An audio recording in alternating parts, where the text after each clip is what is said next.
বন্ধুরা, cute Barbie স্টোরিতে তোমাদের সবাইকে স্বাগত জানাই। চলো বন্ধুরা, আজকের গল্পে কি হতে চলেছে তোমরা সবাই দেখতে থাকো। এখানে তো দেখছি কৃষ্ণা আর রুমা বসে বসে গল্প করছে।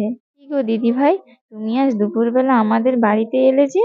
আর বলো না কৃষ্ণা, বাড়িতে আজ কেউ নেই। মা বাবা তো খেয়ে দিয়ে ঘুমিয়ে পড়েছে, আর মিনিগিনি স্কুলে চলে গিয়েছে।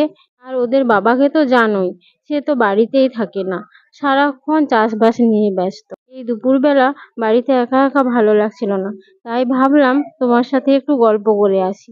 কি তো করেছো? আমিও তো দুপুরে ঘুমোই না, একা একাই বসে থাকি। মিষ্টি আর ওর ঠাম্মি তো সব দিন দুপুরে ঘুমিয়ে যায়। রুষাও তো কলেজে চলে যায়। তুমি এসেছো, খুব ভালো হয়েছে। এবার দুজনে বসে একটু গল্প করা যাবে। বলছি দিদি ভাই, আজকে কি রান্না করেছিলে তুমি? আজকে বাড়িতে মাছ মাংস কিচ্ছু ছিল না, তাই শুধু সবজি রান্না করেছি। তুমি কি করেছিলে কৃষ্ণা? আজকে আমাদের মিষ্টির বাবা মাংস কিনে এনেছিল, তাই মাংস রান্না করেছিলাম। ভাবে কৃষ্ণা আর রুমা তো গল্প করতে ব্যস্ত হয়ে গেল। আর এমন সময় মিষ্টি আর মিষ্টির ঠাম্মি তো ঘরের বাইরে বেরিয়ে এলো। কি রে মিষ্টি, তুই একা একাই উঠে পড়েছিস? আরে না না বৌমা, ও নিজে নিজে ওঠেনি। আমি তো ঘরে গিয়ে ওকে ডেকে তুললাম। সন্ধে অবধি ঘুমোলে তো শরীর খারাপ লাগবে, তাই না? ভালোই করেছেন মা, ওকে ঘুম থেকে তুলে দিয়ে। না মা, ঠাম্মি আমাকে ঘুম থেকে তুলে দিয়ে মোটেই ঠিক কাজ করেনি। আমি কি সুন্দর ঘুমোচ্ছিলাম। আচ্ছা ঠিক আছে ঠিক আছে, আর তোমাকে ঠাম্মির ওপরও তো রাগ করতে হবে না। আর এমন সময় রুষা তো সাইকেল নিয়ে কলেজ থেকে বাড়ি চলে এলো। বৌদি ভাই, কি গো, তোমরা এখানে বসে গল্প করছো তাই না?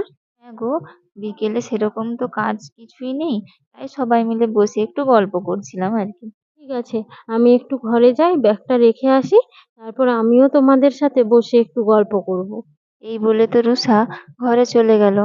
আর এমন সময় গিনি আর মিনিও তো চলে এলো কৃষ্ণাদের বাড়িতে। মা, তুমি এখানে বসে বসে গল্প করছো, আর আমরা স্কুল থেকে এসে তোমাকে দেখতে না পেয়ে চিন্তা করছিলাম। আমাদের তো খিদে পেয়েছে। বাবা, কি চিন্তা করছিল রে আমার মেয়ে দুটো। কোথায় আর যাব আমি তোদের ছেড়ে? রান্নাঘরে তো তোদের জন্য প্রতিদিন খাবার রাখি, নিয়ে খেতে পারিসনি। তুমি তো জানো আমরা নিজে নিজে খাবার নিয়ে খাই না। গিনি দিদি, মিনি দিদি, তোমরা যখন এসেই পড়েছো, তাহলে কিছুক্ষণ থেকে যাও না, আমরা তিনজনে একটু খেলা করব। মা, ও মা, গিনি দিদি মিনি দিদিকে কিছু খেতে দাও না, ওদের তো খুব খিদে পেয়েছে। হ্যাঁ তুই ঠিক বলেছিস, দাঁড়া আমি খাবার আনছি, আমি এক্ষুনি খেতে দিচ্ছি। এই বলে তো কৃষ্ণা গিনি আর মিনির জন্য খাবার নিয়ে এলো। এই নে, তোরা খেয়ে নে এবার। হ্যাঁ কাকিমা, খাচ্ছি। মিষ্টি তুইও আয়, আমাদের সাথে খাবি, আয় না। না গো, আমি খাবো না, তোমরা খেয়ে নাও। এই বলে তো গিনি আর মিনি খেতে শুরু করলো। দিদি ভাই, রুষার সাইকেলটা দেখেছো? দারুণ সুন্দর দেখতে, তাই না বলো? হ্যাঁ, খুব সুন্দর, নতুন কিনেছে তাই না? হ্যাঁ গো, ওর দাদা ভাই কিনে দিয়েছে ওকে। বলছি দিদি ভাই, তুমি সাইকেল চালাতে জানো? হ্যাঁ, জানি তো। বিয়ের আগে সাইকেল চালিয়েই তো স্কুলে যেতাম। বিয়ের পর আর তেমন সাইকেল চালানো হয় না। কৃষ্ণা, তুমি জানো সাইকেল চালাতে? আমারও তোমার মতো একই অবস্থা। বিয়ের আগে কত সাইকেল চালাতাম, এখন তো আর চালানো হয় না।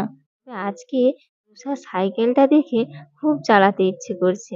চলো না দিদি ভাই, আজকে একটু সাইকেল চালাই। না কৃষ্ণা, আমার ভালো লাগছে না, তুমি চালাও, আমরা সবাই দেখবো। হুম, কেন চালাবে না সাইকেল তুমি? চালাও না, আমরা সবাই একটু দেখবো। হ্যাঁ মা, চালাও না, আমারও খুব দেখতে ইচ্ছে করছে তুমি কেমন সাইকেল চালাও। মজা, মা আর জেম্মা সাইকেল চালাবে আর আমরা দেখবো। আমি তো আগে কোনোদিন মাকে সাইকেল চালাতে দেখিনি, আজকে প্রথম দেখবো। আর মজা করিস না রে মিষ্টি, কতদিন সাইকেল চালায়নি, এখন আবার বলছে সাইকেল চালাবে। যখন সাইকেল থেকে পড়বে তখন বুঝবে সাইকেল চালানোর শখ একেবারে বেরিয়ে যাবে।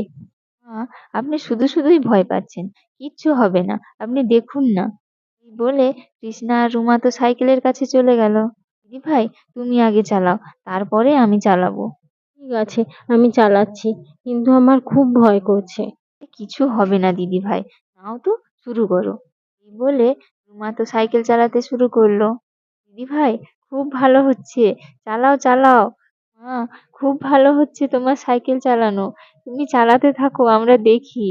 আর চালাবো না কৃষ্ণা, এবারে তুমি চালাও। তুমি তো খুব সুন্দর সাইকেল চালালে মা। হ্যাঁ মা, তুমি তো ভালোই সাইকেল চালাতে পারো। হ্যাঁ, জেম্মা ভালোই তো সাইকেল চালিয়েছে। এবার মা, তুমি সাইকেল চালাও। তাড়াতাড়ি নাও, এবার তো সন্ধে হয়ে যাবে। হ্যাঁ হ্যাঁ, চালাচ্ছি। এই বলে কৃষ্ণা তো সাইকেল চালাতে শুরু করলো। আর একটু চালানোর পরেই কৃষ্ণা তো ব্যালেন্স হারিয়ে সাইকেল থেকে পড়ে গেল। আরে আরে আরে, পড়ে গেলাম তো। আরে কৃষ্ণা, তুমি পড়ে গেলে কি করে? কিমা, তোমার কোথাও লেগেছে নাকি গো? তুমি তো ভালোই সাইকেল চালাচ্ছিলে, পড়ে গেলে কিভাবে? তোমার কোথাও লেগেছে নাকি? ওরে বাবারে, পায়ে কি জোর লেগেছে! মনে হয় পাটা আমার ভেঙেই গিয়েছে। বাইরে এত চিৎকার চেঁচামেচি শুনে রুষা আর ঠাম্মি তো বাইরে বেরিয়ে এলো। কি হয়েছে? তোমরা এত চিৎকার করছো কেন? বলো না রুষা, কৃষ্ণা সাইকেল চালাতে গিয়ে পড়ে গিয়ে পায়ে খুব ব্যথা পেয়েছে। আমি যা বলেছিলাম তাই হয়েছে। তখনই মানা করেছিলাম। তখনই যদি শুনতে আমার কথা, তাহলে এরকম অঘটনটা ঘটতো না। আচ্ছা আচ্ছা, যা হওয়ার তো হয়েই গিয়েছে। চলো সবাই মিলে বৌদি ভাইকে ঘরে নিয়ে যাই। বৌদি ভাই, এবার একটু ওঠার চেষ্টা করো। এই তো পারছি না বোন, পায়ে খুব জোর লেগেছে, খুব ব্যথা করছে আমার। মা বৌদি, চলো আমরা দুজনে ধরে বৌদি ভাইকে তুলে ঘরে নিয়ে যাই। হ্যাঁ, চলো ধরি। এই বলে রুমা আর রুষা তো দুজনে মিলে ধরে কৃষ্ণাকে রুমে নিয়ে গেল। না, তুমি এখনো শুয়ে রেস্ট নাও, আমরা এখন আসছি। একটু রেস্ট নিলে দেখবে সব কিছুক্ষণের মধ্যে ঠিক হয়ে যাবে। বন্ধুরা, আজকের গল্পটি এখানেই শেষ হলো। ভিডিওটি ভালো লেগে থাকলে চ্যানেলটিকে অবশ্যই সাবস্ক্রাইব করে দিও। ধন্যবাদ।